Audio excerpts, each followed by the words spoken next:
our combo number 2 of our new choreography. It ended up right before the first time we did it, we were doing a little shimmy with our shoulders to the left diagonal.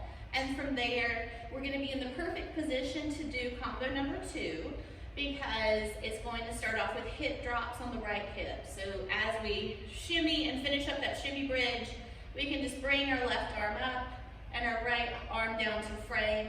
And we're doing what a lot of times we call the melody hip drop, or the one where it's drop, release, drop, release. Now keep in mind your hip is doing the same thing the whole time. It's just because you have no weight on that foot, you're able to turn it loose every other time without losing your balance. And if you're having a hard time with balance, it may be that you are putting weight on that. Maybe you're stepping too far away from your other foot. You don't want it to be so far away from the standing leg. So we are drop, release, drop, release. On that last release, that's gonna go right into a turn to the other side. We're gonna do a corkscrew turn, and this is probably the most challenging part of the whole dance, but we're getting it out of the way early on. We're gonna step on it.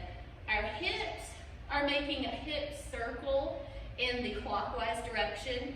We're stepping down on that right foot, shifting our weight so that now we've pivoted to our left as we come around with our hips still making that same circle.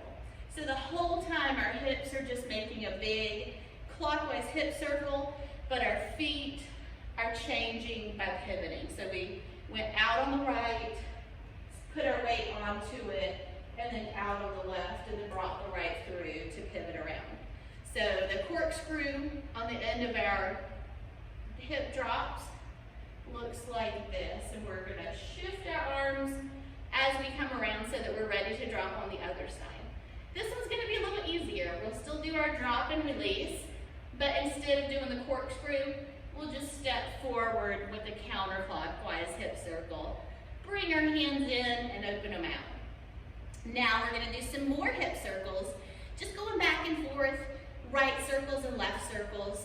So we're gonna use the clockwise ones to the right to turn ourselves to the back. Then we're gonna use some counterclockwise to our left, clockwise back to the right, and then counterclockwise to turn around. But not all the way around. We want to stay on the diagonal for the next sequence that's going to come. So if I was just doing it in place without turning different ways, I would just be going right, left, right, left. But we're actually using those first ones to turn to the back and using the last ones to turn back to the front. In most cases, we have our hands in this position where our hand is out in the direction we're going. It's only on that very last one that instead of having it out, I want you to have it in at your hip the first time we do it, because we're going to be doing something with this hip in the next part.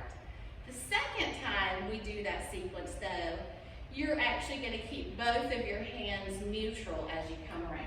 So you would just be coming around like this because you're getting ready to go into a shimmy kind of sequence. Okay? So that is what our combo number 2 looks like. Let's see it in its place in the music.